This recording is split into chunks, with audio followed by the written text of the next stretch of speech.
when you use more of these scarcity pressuring nudges, if you will, you end up with even more returns because the people don't really think what they order. They're just under pressure and they have fear of missing out. Yeah, indeed. They return more in the end. You're listening to the Keep Optimizing podcast to increase your traffic, improve your conversion rates, and grow your profits. Hello and welcome. I'm Chloe Thomas, the host of this e-commerce marketing focused podcast. If you're not familiar with our format, well, each month we focus on a different marketing method, like email or SEO or Facebook ads. And each week I interview a different expert to explore the latest advice on making it work for you. This month, we're all about content marketing. We started off last week with a dive into generative AI and how you can make that work for your content production. A really interesting process for doing that we were discussing in last week's episode. And this week we're talking a little bit about AI, but we're also talking a lot about behavioural science and nudges. So you may be thinking, what's this got to do with content marketing, Chloe? I'm not writing long blog posts or creating videos for YouTube or TikTok or Instagram or wherever it is you're putting your videos. But I think this is where content is evolving. This is where content marketing becomes super important. And if you haven't got the right content on the website, which, as we're going to discuss in this episode, is increasingly going to be dynamically driven by AI rather than created by you statically, then it's going to be one of the most powerful points on your content marketing activity. So we're going to be talking about a whole host of different things focused on increasing your profits, increasing your net revenue, reducing your returns, and reducing your abandoned basket. So loads of great stuff coming up in this episode. I learnt a lot chatting to Thilo, and I'm sure you will too. Do make sure you listen right to the end of the episode, because at the end of the interview, my guest will be sharing some quick-fire insider tips to help you maximise the performance of your content marketing. And then I'll be sharing my take on it all, plus outlining some more free ways we can help you to improve your content marketing even more. So stay tuned to the end, everybody. Join the ranks of over 35,000 successful online stores that use Fera for reviews. With Fera, you're not just getting a reviews app, you're empowering your brand to compete with online giants. Fera's beautiful, customizable review widgets seamlessly integrate with your website, enhancing aesthetics and customer trust. Plus, Fera merchants have a high response rate, which means more authentic reviews for your products. And here's the best part. You can get Fera free for 4 months on any plan. Start harnessing the power of authentic customer reviews with Fera. Use our special offer to start using Fera for free. Visit keepopt.com/Fera now. That's keepopt.com/FERA. In this episode, I'm chatting with content marketing expert Dr. Thilo Frang. Thilo is the co-founder of Behammix and holds a PhD in behavioural science. Through his lectures and writing, he's helping all of us leverage behavioural science to improve our relationships with our customers. And via his business Behammix, he's providing a tool to help us use all of this, plus AI, to improve net revenue, that's your real profit, everybody, via reduced cart abandons and lower returns rates. Hello, Thilo. Hello, Chloe. Great to have you here. Thank you so much for sparing the time to join us. How did you end up in the world of content marketing and e-commerce? Actually, this began during my studies already, where I had quite some interest into the behavior of people, like consumer behavior, purchase decisions. And then I had the opportunity to do my PhD in St. Gallen, investigating how behavioral incentives or behavioral nudges can influence return behavior, like how can we reduce the product return rate in e-commerce. And that was quite interesting to see how you can use communication and make messaging or make a message more persuasive and thereby influence people's behavior, like not only influence intentions, but real behavior. And that was quite fascinating to me. And so I had then the opportunity to go deeper in these kind of research projects. Ended then up in doing consulting. So I had the opportunity to work with Otto, for example, which is the largest German online retailer. And this was very interesting because we could test a lot of behavioral interventions and nudges etc. And that was a great work, was a lot of fun. But there was always also some restrictions, right? You can only test a couple of things and you have to do one test after another. So we did a lot of field experiments, right? A/B testing. And then there was always an idea, or there were always many ideas to test. So I always thought, why can't I not also test this nudge and that nudge and go on that touch point, etc., etc. And so actually the idea was born to have a software, a tool that can target the right incentive, the right nudge, the right message in the right situation to influence the customer, to help customer make a decision or to nudge the customer to return less.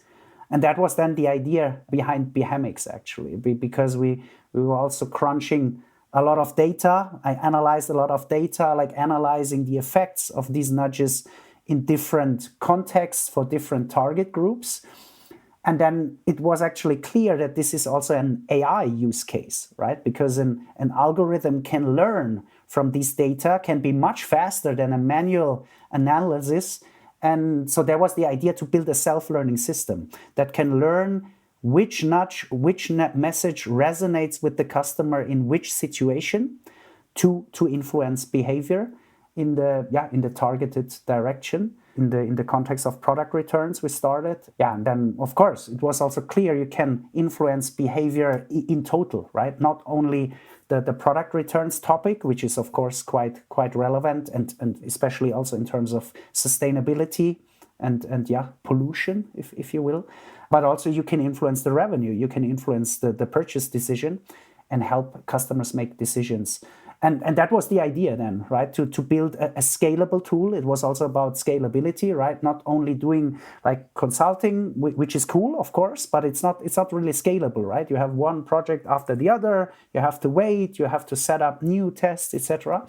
And then, as I said, there was the idea, hey, why don't we have this tool that can use thousands of nudges, can use hundreds of these psychological mechanisms and target them in the right way, the right nudge, in the right situation, in a self-learning system. So the combination of AI and behavioral science was then the idea that we founded Behamics then. Well, I hadn't realised how closely aligned Behamics was to your PhD studies. That is absolutely fascinating. And I think, I'll be completely honest, until I came across what you and the team at Behamics are doing, I only thought those nudges were good for kind of creating FOMO, removing barriers to purchase and getting the sale. And the idea that, I talk a lot to people about reducing returns rates, and the two big topics always end up being either making products that fit in the first place, basically. So taking all the data and the impact to actually create the right product in the first place, but also then giving the customer more information. And that always seems like huge quantities of copy and huge quantities of information on product pages, not nudges. And it feels like we've got a whole third way of reducing returns through clever behavioural messaging. And that, I'll be honest, that partly blows my mind. So can you give an example of how this might work to try and, stop me being quite so confused by it? No, not confused, quite so overwhelmed by the idea, I guess. Yeah, sure. And that's a good question, of course, because also back then, that was a very interesting use case to use behavioral science for the product returns context, because here it's about nudging customers to order more consciously. Because as you said, there are all these scarcity, FOMO topics that you can use it, of course, it can work, yeah, but it actually leads customers order more, how can I say, without thinking. It's actually, they order irrationally. And we know this also, we have studies, we have data for this. When you use more of these scarcity pressuring nudges, if you will, you end up with even more returns because the people don't really think what they order. They're just under pressure and they have fear of missing out. Yeah, indeed. They return more in the end. And so here the use case was then about, hey, why can't we use these psychological mechanisms that can make a message more persuasive? Why can't we use them to make people order more consciously and think twice? and use, for example, one use case is to nudge them to use the existing information which are in the shop, because you have a lot of great also AI tools out there that help the customer find the right size, for example, right? But nobody uses them, or of course there are people using them, but sometimes they don't see it, they're reluctant, they have no time, whatever. And there is a lot of room for improvement to use communication, use nudging, use the right psychological mechanism that makes them use the information. Another use case is also what you also just said, is provide the right information in the right situation. Like a nudge can be everything, basically, right? It's also a nudge whether the call to action is blue or yellow, right? There is also a psychological mechanism behind it. So everything is a nudge, if you will. Like you can say, like in Germany, you have this saying, like, you cannot not communicate because everything is a kind of a communication, right? And everything is a kind of a nudge. So it can also be a nudge. It can also be a usage of behavioral science when you are able to provide the right information, the right helping hand in the right situation, right? And this is then also an AI use case, that the AI can learn from the behavior, okay, which information should I show right now, or which information should I make more prominent, should I make more visible? There are many use cases that go far beyond these kind of FOMO scarcity tactics, which are actually more sludge, if you will. They're kind of like the easy ones, aren't they? Oh yeah, we'll just do some FOMO, that'll be fine. So does it therefore mean, like, I'm a great believer that product pages need to be better, and they're often neglected across e-commerce stores. The wrong information gets on there because it got lost somewhere between the buyer making the decision to buy it through to someone actually putting it on the website, or it just hasn't been well designed, or you started off selling clothing and now you sell non-clothing items but you haven't used a different template and all that kind of stuff. So I think people should be caring more about their product pages, but it sounds a little bit like maybe we should spend less time on designing product page templates and actually give that what information appears where, how that page appears to each individual over to AI and clever tech that brings all these other pieces together. Do you think, Thilo, that's kind of where we're getting to, is a world where product pages are dynamically created individually for each individual?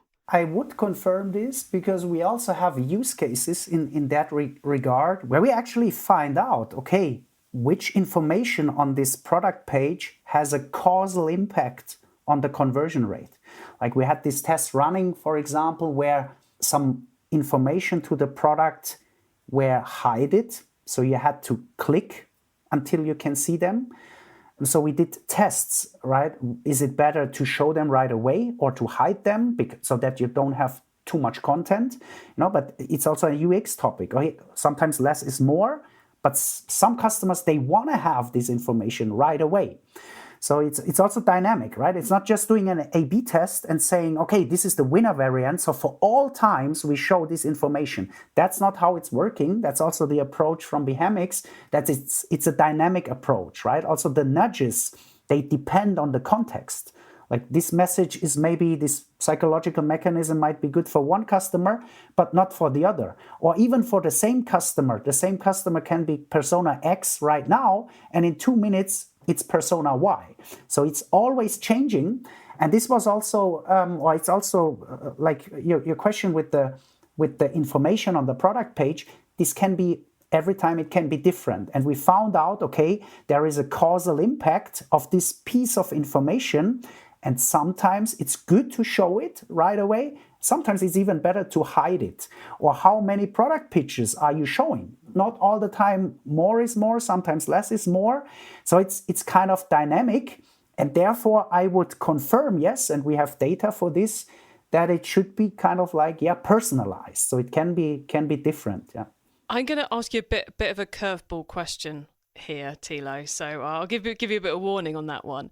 Do you think it is possible to be a good retail, a good e-commerce marketer without having some level of understanding of behavioural science in this day and age? Even if you're a small company who's just sending emails out to one single product page, can you do that effectively without a basic grounding in it? I would answer it in a positive way, because what I think is that many like shop owners or people running an e-commerce shop, they have already some basic knowledge of behavioral science without knowing it. And this is just like also life experience, they kind of like know what message resonates with their customer, what kind of positioning, how are they doing their branding, what fits to their brand. So they have a basic knowledge of this. And in some cases, this is then quite successful. But of course, it's better when you really have a profound knowledge and you really know, okay, what works in which context. And this is also where technology can help, because as I said before, it's highly dynamic. So it's not about finding out that social proof is always working. It will not work all the time. You can know something about social proof, and then you say, yeah, I will do all these nudges, other people viewing it, and 20 people are buying it right now. It's not working. But it is working when you show it in the right situation, when it helps the customer, when it's improving the customer experience. And there, of course, it needs more profound knowledge. You need to do more testing, or you need technology like our technology, which is doing this dynamic nudging. But yeah, as I said, I think also many people, they don't even know that they are maybe already good behavioral scientists just because they kind of like understand the behavior already. And have you found with all the research you've been doing from your PhD and now at Bahamix that it is equally as important to get the message right in the marketing as it is on the website with all of this? Does it have where the traffic's coming in from and the messages they've seen there? Does that have a big impact on right the way through to the returns rates too? Yeah, it should be part of the whole customer journey. And this can be everywhere, right? There are good advertisements which use behavioral science where you can really spot, okay, they use here a specific principle, and this kind of like resonates with the target group.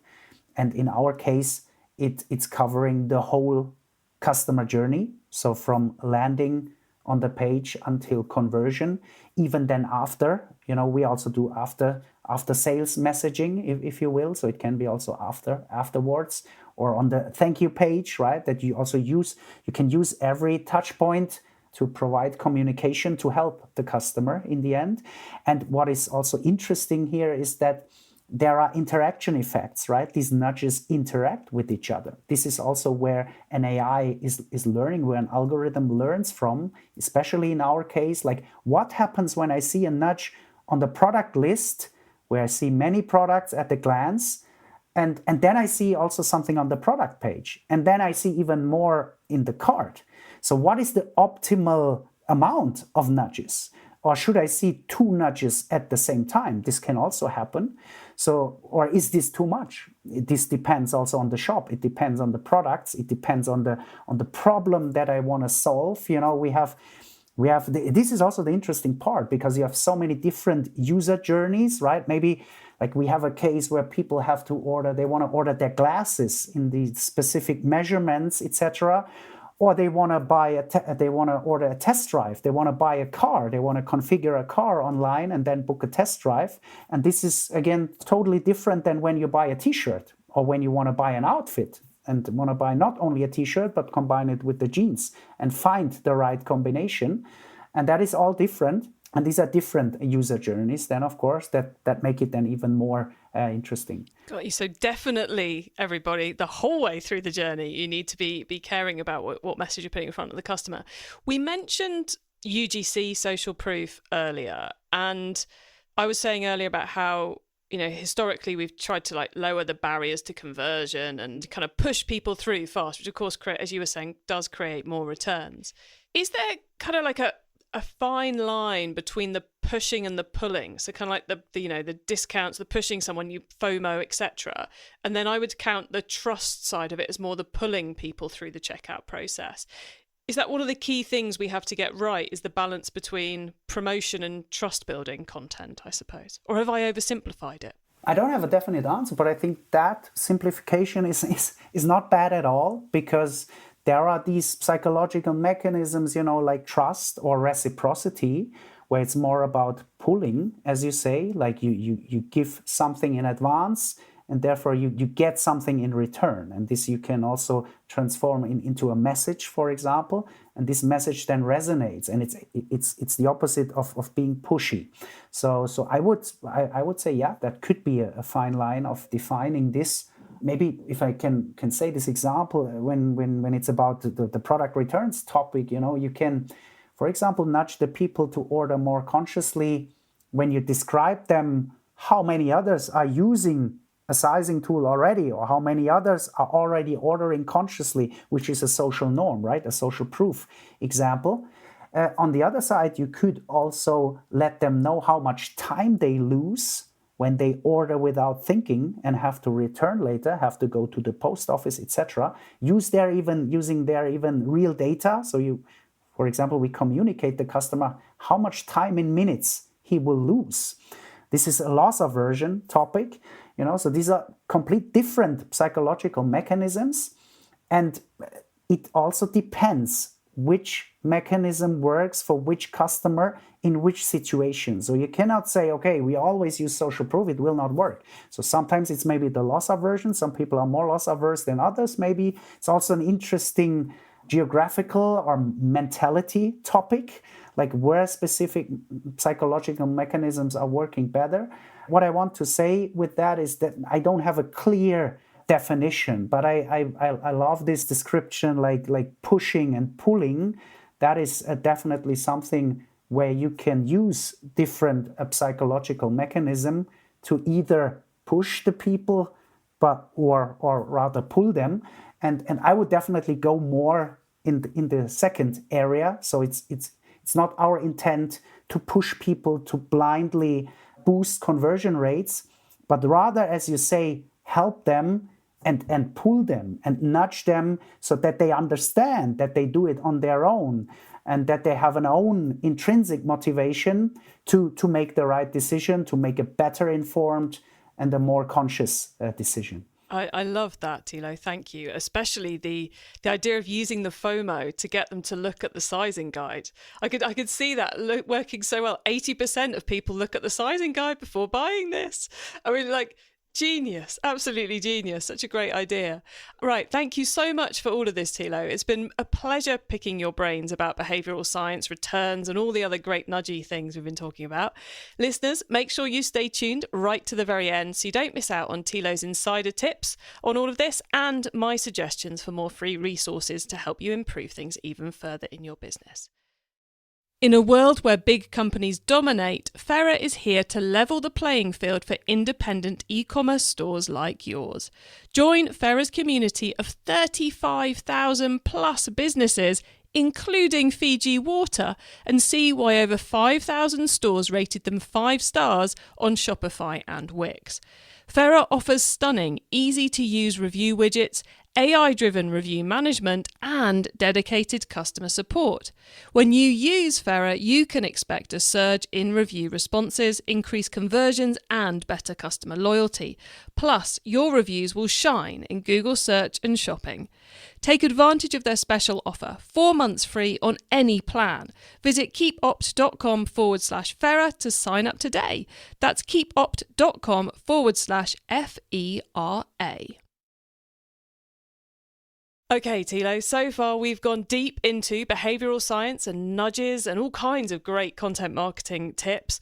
Now you get to wow us with your insider knowledge about the whole of e-commerce. So for the following questions, your answer can be anything to do with e-commerce at all, which of course does include everything we've already been talking about. Thilo, are you ready for the insider tips? Yes. Okay, here we go. Let's start with newbie advice. If we've inspired someone to take their first step, what do they need to know to give themselves the best chance of success? So I would say an openness to try out things, right? To be not reluctant to test new approaches. Like, for example, even if you're not an expert in behavioral science, you should test. You should start A/B testing. You should start defining your hypothesis, even if you don't do it completely scientifically correct. Just test things, because you will learn so much stuff you can adapt. As I said before, we are not about A/B testing. We have a dynamic approach, so it's beyond A/B testing. But when you constantly test and learn, you will go more and more in that kind of direction, right? It's not about finding a winner variant for now and then use it for all time. It's really about the dynamic approach, constantly test and learn. Just let yourself be encouraged to test whatever you like and find out what's best for your shop. Love that. Brilliant advice for any business, quite frankly.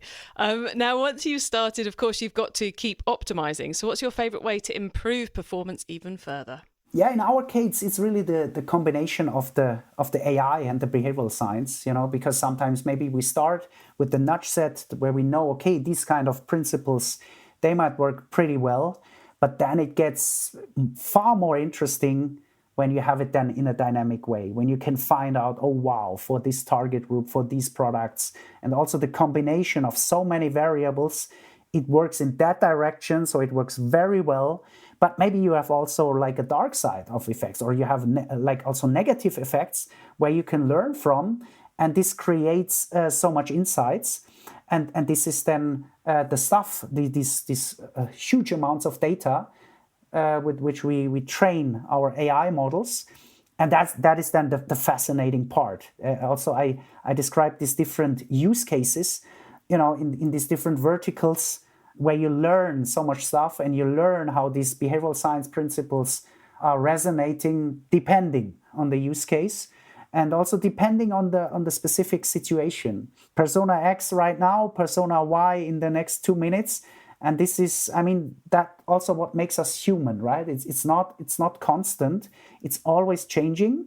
And you can use technology and you can use combination of this great knowledge which is out there, this great scientific knowledge. We see ourselves also as a research and development company. We use the scientific insights from behavioral science and combine it with this great tech, these great AI modeling approaches that we can use. And this combination can then help you to improve the customer experience and learn a lot on the way. Brilliant. Thank you. If someone listening wants to learn more, is there one cheap or free resource you'd recommend? Yeah, in terms of behavioral science, you have these classic works, right, from Daniel Kahneman, The Thinking Fast and Slow. This book, of course, I can highly recommend. Probably many people know this already.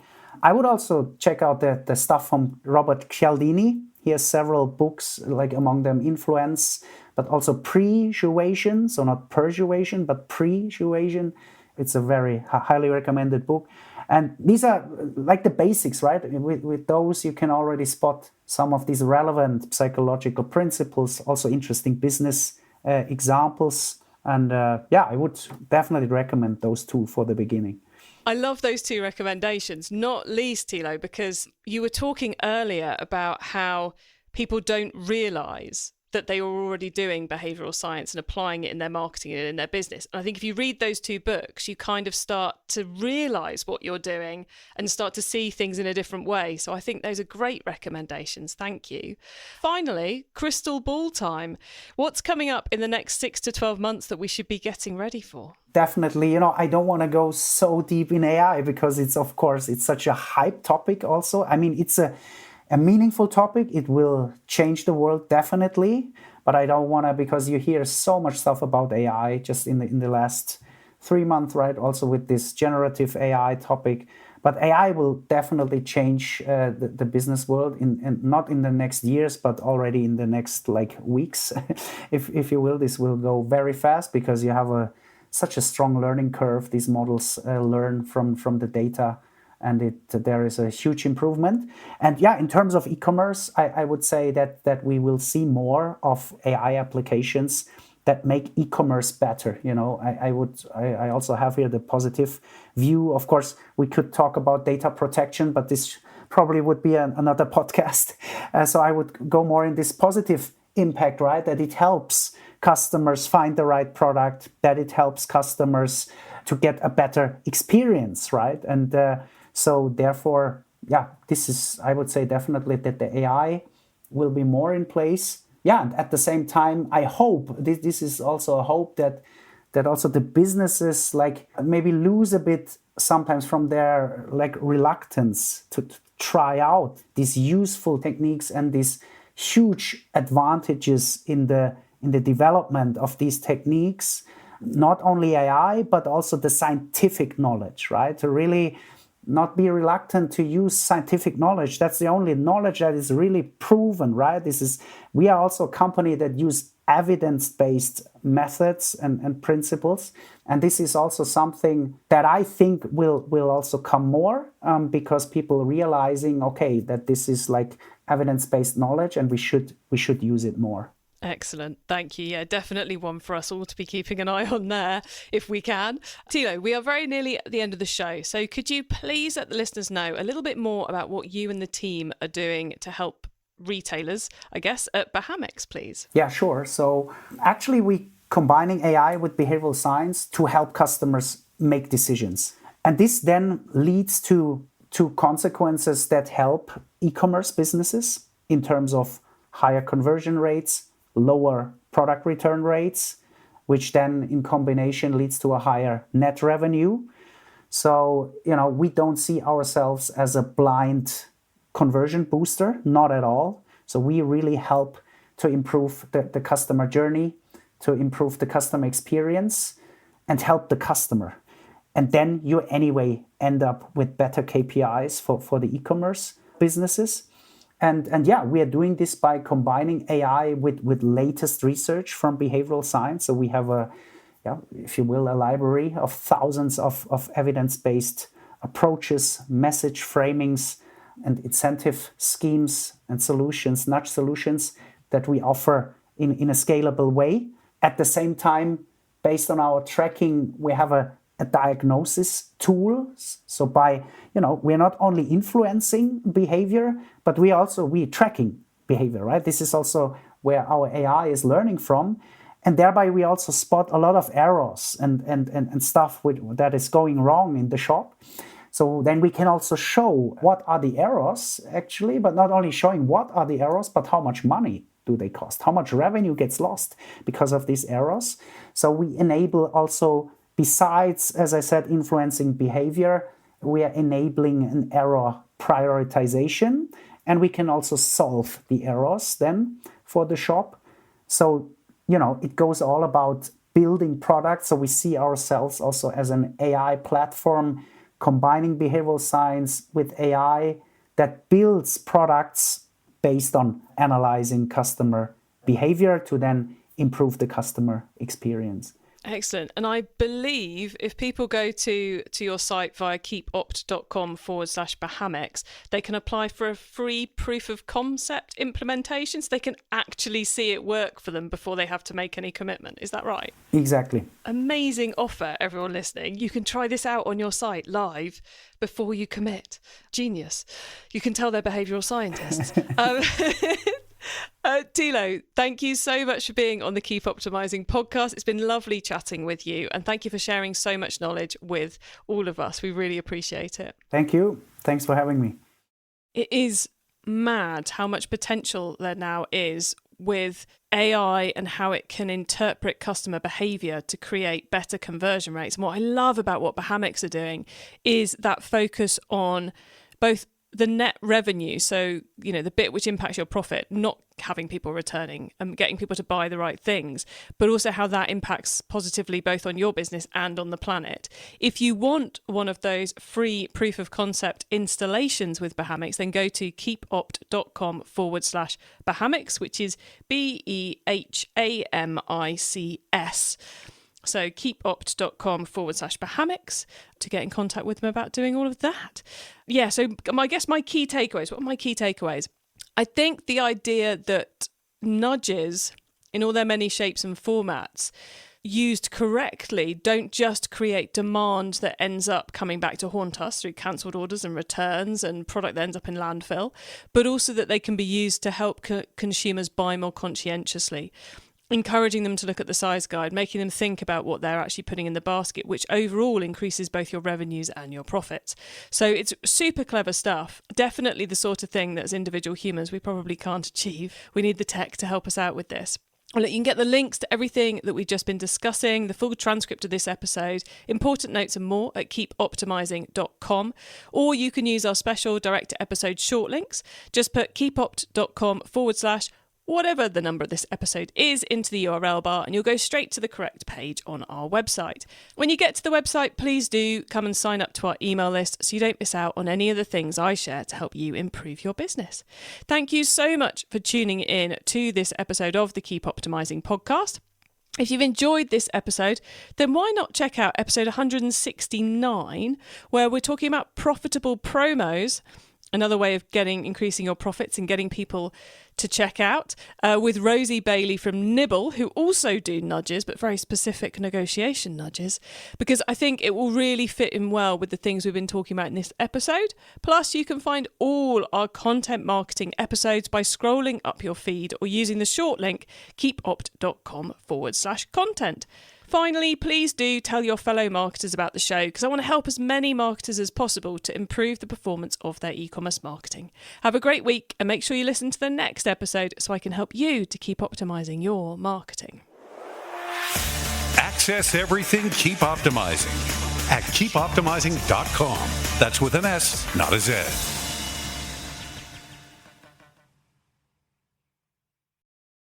Hello, Chloe here. I just wanted to tell you something super exciting before we get into this episode.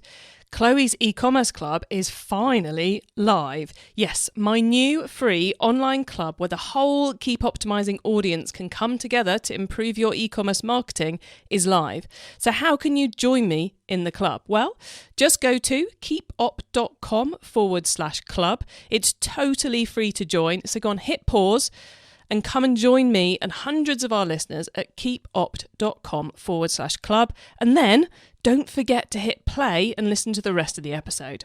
See you in the club.